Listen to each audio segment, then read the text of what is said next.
Hi, True Crime Grapevine fans. It's me, Patty Lee, here for our Friday, September, I have to think about it, 8th. Got it. I'm a dyslexic armchair detective, but I've been outside on my porch doing porch live streams because we've gotten two new kittens, Poppy and Winky, and they're a bit of a handful. And my podcasting room is taken up as a cat sanctuary right now, but that's upload lives. But until then, hi. Hope your Friday night's going great. Hope you have something nice to drink. Let's get into it. We've got 30 minutes to cover a lot. What has happened? Okay, so there have been two court appearances by Ruby Frankie, and Jody Hillebrand of the 8 passengers CA debacle in Utah. What has happened? And interestingly, other channels have mentioned this, but I think it's kind of interesting to mention because there are a lot of similarities between this case and the Vallow Daybell case, starting with Chad's hometown, Springfield, Utah, Springfield, I think. That is where this took place. That is where the Frankies lived, which is kind of crazy because it's not a very big town, I guess, in Utah. So interesting, and maybe speaks to a certain brand of conservative Mormonism that may have led to feelings of, we'll get into it. So if you know the story, a 12-year-old boy crawled out of a house, not in Springville, but in south of there, 4 hours near the Red Rocks, where out of Jody Hillebrandt's house, Ruby Frankie's business partner, and was emaciated, had remnants of duct tape on his wrists and ankles, and rope lacerations. So it was pretty clear the kid had been bound, and he was asking for food and water. And then he also said somebody called the police, the person who he asked food for, and then he needed medical treatment. He said his sister was in the house, and a 10-year-old girl who I believe, I don't want to say their names because they're minors. So, and then everybody comes out with this lady was having, since 2015, a channel about her family, very exploitive of her children, because she didn't just show her family life and show her children. She showed her children when they were very upset. So, and like when she was punishing them, and then her punishments seemed not just strict and severe, but involving like food, shelter, and clothing, the things that you need to survive, that really shouldn't be like punishment things.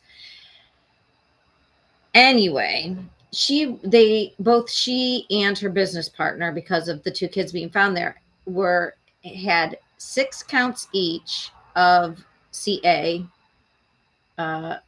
child papoose, but it rhymes with that for YouTube friendly. By the way, like and subscribe. Thanks. Each count carries a sentence, if found guilty, of 1 to 15 years. So they could each spend, if found guilty, if found guilty on all charges, 6 to 90 years in prison. 90. Now, they're both in their 40s. Jody actually might be in her 50s. So, could be life. Very serious. Now, Ruby had 4 children with her husband, Kevin. Kevin had moved in allegedly with one of the their two oldest left the house, a 20-year-old who was at BYU, I think in the dorms. I don't know. She lives with her grandparents. I don't know. I think it's his family, but I'm not sure which side, if it's maternal or paternal. But it has been reported, and they showed her living with her grandparents. She's 20, going to college. Her brother, who is, I believe, older than her, or maybe yes. I think she's the second oldest. I'm not sure their birth order, but anyway, he also left the house.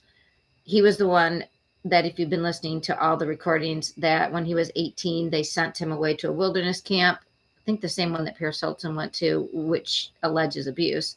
Also, like, they don't let them do anything. They have to basically almost survive on their own out in the wilderness with very few things. And then he was also the one that was without a bed for 8 months, 7 months, because he pulled a prank on his brother. Okay.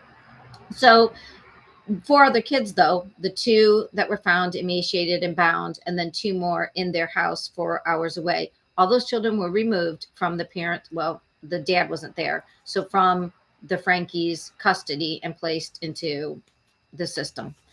Now, there was a custody hearing. And what did they called it? They called it a shelter hearing. So I guess where they're going to be staying. And Ruby appeared virtually. Her husband was in the court, and they said he just basically sat with his lawyer, stared straight ahead, and didn't say anything.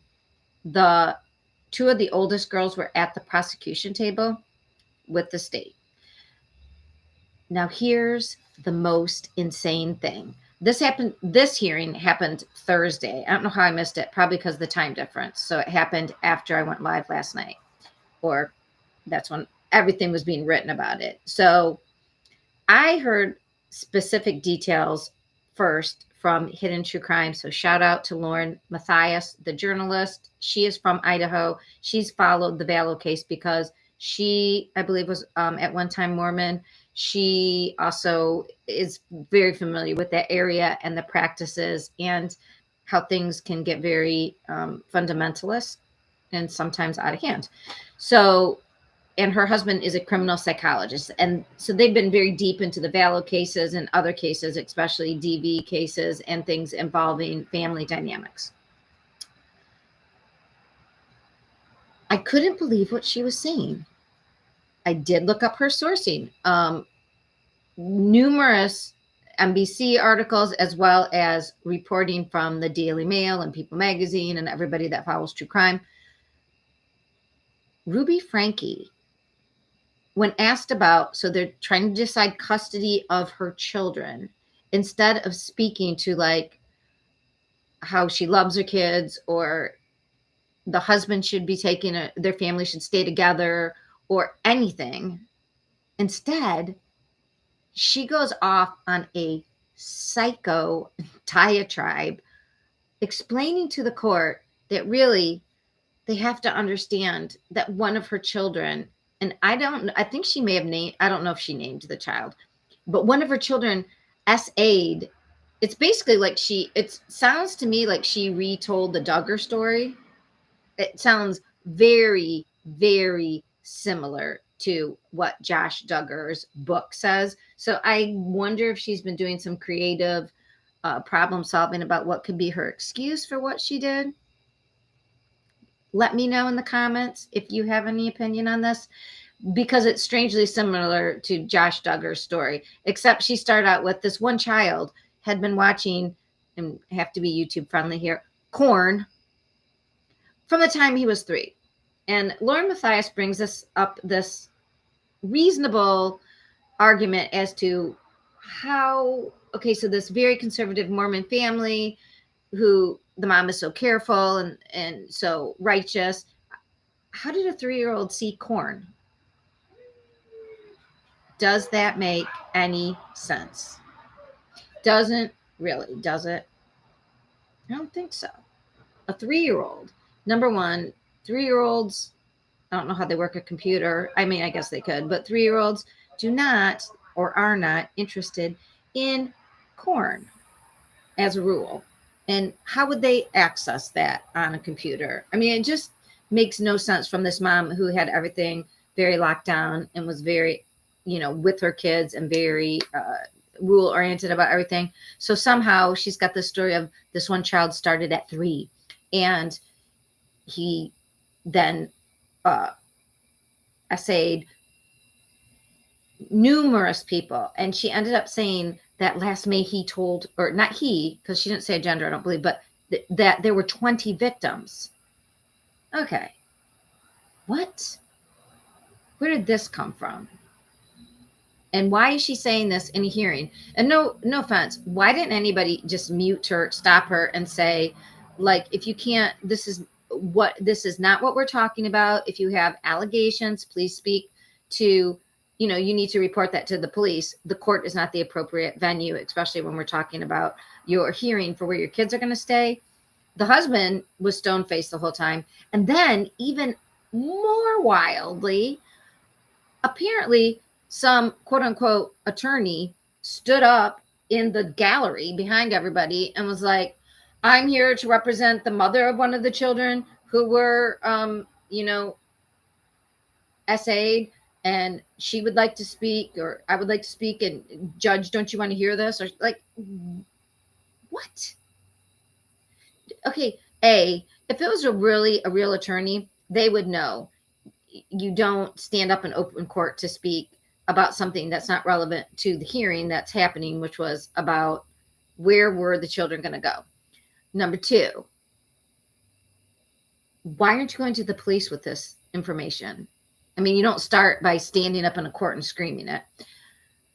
Number three, reporters tried to speak to this woman afterwards because she obviously wanted to get her story out, and neither she nor her lawyer would say anything about it. So is this one of Jodi Hillebrand, or is this one of Ruby's followers?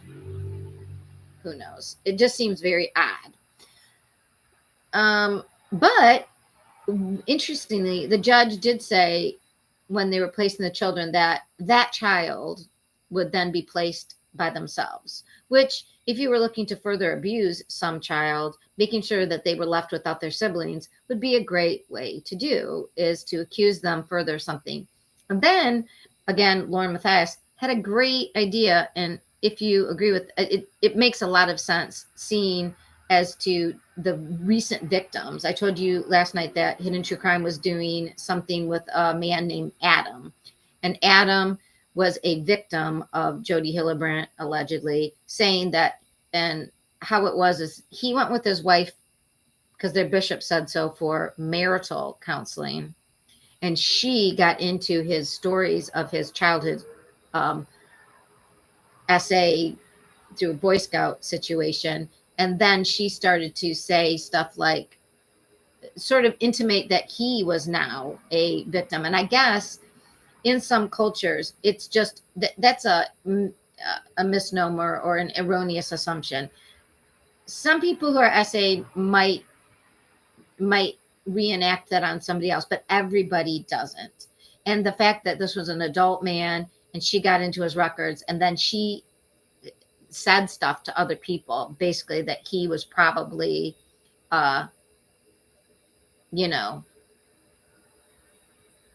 P word. Not cool, not true, not cool. And she was supposed to be the therapist. We talked about that. So anyway, but if you remember, Jodi said when the children were found that she said, and it's in the probable cause affidavit, that the children were not to be with other children. So, oh yes, and Ruby said the one child essayed another child, and then they got together and started doing it on other kids, which this all sounds insane. And it's got to be one of the four that still are under her care. I don't know. It is so wild, you guys. So, and this had nothing to do with the hearing. So the children are being taken away from the family, and they will have another hearing, I believe, on there's going to be a hearing on September 15th and then 18th regarding this in this family court. And the judge did say to Ruby, that she had to come in person. So if she was going to get bail on her next hearing, which happened today, Friday, that she would have to, get transportation. Somehow she would have to get to court in person. And if she didn't, then they would have to arrange transportation, but she wanted her there in person. So it's insane. All right. Then today, both Jodi Hillebrand, her business partner, and she had a hearing about the 6 CA charges. And the deal is was going to be they wanted to get out on bail, and the judge said right now they would. When's their next hearing? They did not get bail, and both of their attorneys. This was Judge Eric Gentry. Um, she wasn't chatty in this hearing, and their attorneys, both of the women's attorneys, waived the reading of the charges. And would you want those charges read out loud? Because they're pretty horrendous. So that's to save face, I assume. And they will next September 21st is their next hearing. So now at that hearing, where she didn't go all crazy, over 1,000 people tried to get online to watch it, and it like broke down the system, so it was 45 minutes late. So that's kind of interesting. So September 21st. So she and Jody Hillebrand are safely behind bars. But even from behind bars, she was able to extract more pain and embarrassment publicly on her child. Now, why would she do this? I think she sounds to me, and tell me what you think, but a lot like Lori Vallow. Like when Lori said JJ was possessed by the devil, he was climbing around, knocking down pictures of Christ. This sounds very much like the devil is inside the children. They are evil. It needs to be beat out of them. It needs to be starved out of them. That's kind of what it sounds like is happening. And Mormon Stories podcast had Jody Hillebrandt's niece, who when she was 15 got left with Jody to sort of help her, because Jody was a therapist. And then Jody spent years like duct taping her mouth shut, telling her not to talk about anything to people, telling her she was bad, that things she did was evil, that the devil was in her, and that Jody was helping her because she was full of Jesus Christ. It's very hard to understand. And yet, after we watched the Vallow case, and if you've read Under the Banner of Heaven. So it's horrible when children get caught up in people's religious delusions, but it kind of seems like this is happening again. And it's weird. It's kind of in the same area that Chad came from. And I don't know what that says, except, this belief that the devil is in children and they must be punished to get the devil out is very dangerous, very unhealthy. It's all very odd. So there's that. I highly recommend you go watch Lauren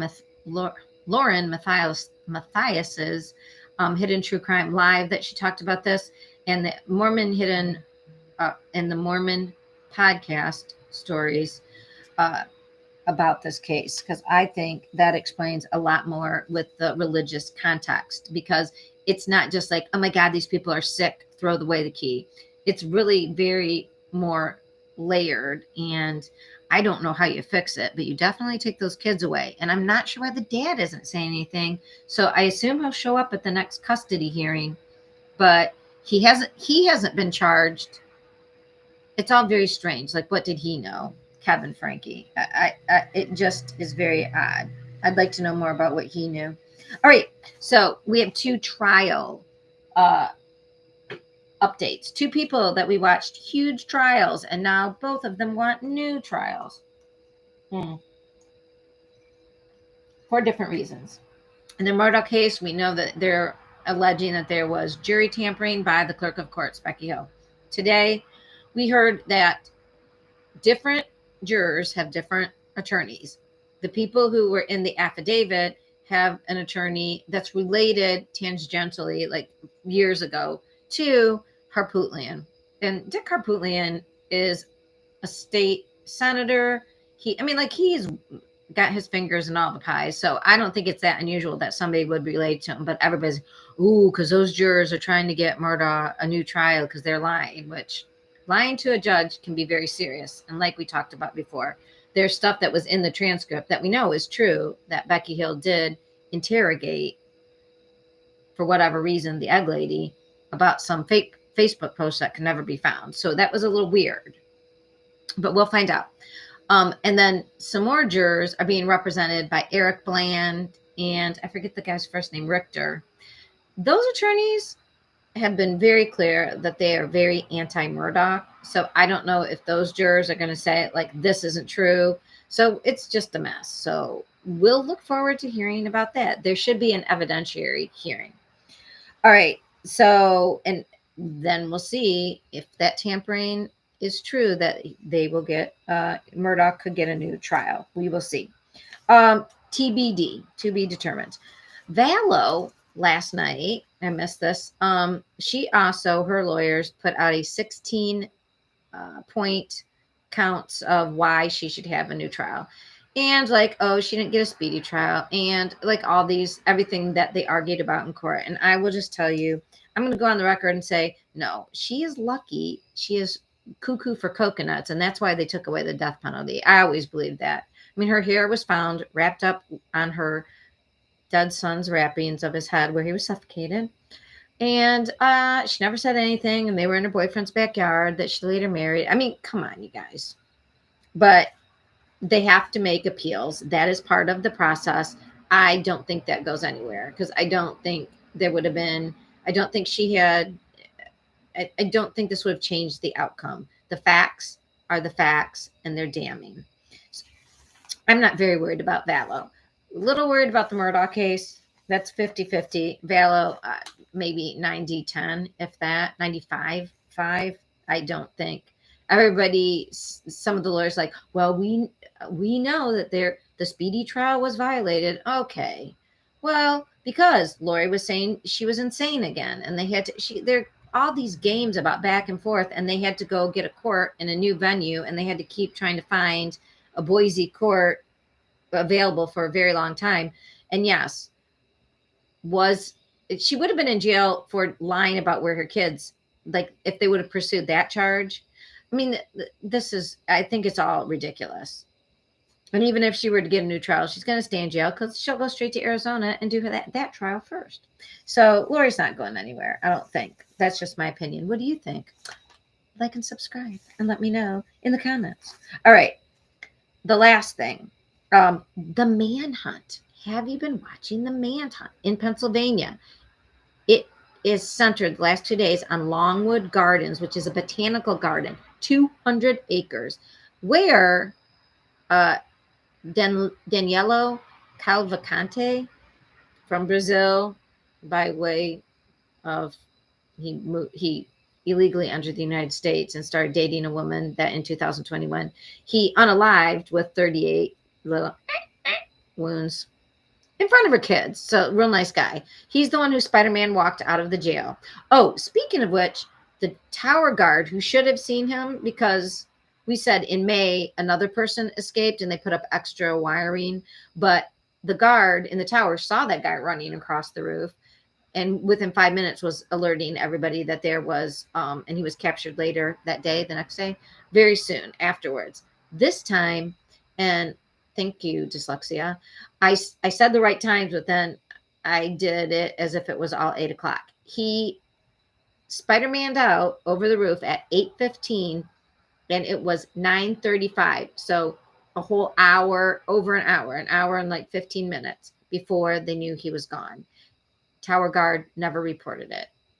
We had heard the tower guard was given a paid without leave of absence, like administrative review, and now he has been, I think it's a he, I don't know. They have been reviewed and no longer work at the jail. And reporters were trying to ask, like, was that person on a cell phone? Was that person? So this is 8 o'clock in the morning. Were they asleep? We don't know. So, but that gave him quite a bit of a head start. So he, though, was in this huge wooded area. But again, he's got to leave and get into more city. And so he's like sticking around this wooded area. And it is large. Everybody's being kept out of the botanical garden. All the neighbors have been warned. They've got all the streets blocked off. It's been very, very warm there. So if you want to see what's going on, there is Mel. His YouTube channel is Mel with the E capitalized and the M capitalized. He's been going live. And then there's Gisela K at Grizzly True Crime. They both different styles, but very good. I watch both of them. Gisela is more, she's got all these apps that show like where drones are, where the helicopters are. She does map time. Mel is very entertaining, and he has a lot of good relationships with people on the ground, but so does Gisela. She's though located in the Netherlands. I don't know if she's in the province of Holland, actually within the Netherlands, or outside of Holland, but within the Netherlands, which until I watched her, did not realize that Holland was like a province. You know how like Montreal or Quebec is part of Canada? I didn't realize it was like a parts to whole situation. I thought it was like equal, like US versus United States. Well, it's not. It's Netherlands, and then Holland is a part of it. So she's in the Netherlands, but she covers all the true crime here. And she's very good with being specific about things. So, but both of them have watched this streamer on Twitter named, it's NIK dot, and if you do it right now, it'll pop right up if you search for it on Twitter or X. He's live streaming. And the interesting thing is, I guess he picked up another person who does searches. And that guy is the guy whose daughter was the one who found Rachel Morin and he reported what his daughter saw, kind of like he saw it. But I mean, he's with this Nick, and they are on the boundary of, and right where the police are, and they are live streaming, and you can see like when everything gets busy. So they thought they saw him, like it looked like it was close today. So this is a crazy thing. You should go watch Mel or Gisela K when they pop up, or go to Twitter and follow. It's NIK dot, and if you put in that, it should get you close enough to, did I put his, sorry, let me quickly go through my papers and see, and it's HAZ is the rest. It's Nick, NIK dot T dot, and then it's HIZ, and then this big long name that's almost impossible to remember. So Nick on X, you can find him if you put in NIK dot T dot H, it should come right up. He's been live streaming most of every day. So we're day 9. Hopefully he's caught, maybe by now. All right. The last thing I want to tell you guys is I'm going to do a little Partners in Crime book. I know this is backwards to you. It's called, I just picked this up. Have you gone to Costco ever? Have you been to Costco? It's this little store. This is The Block Party by Jamie Day. I started reading in it.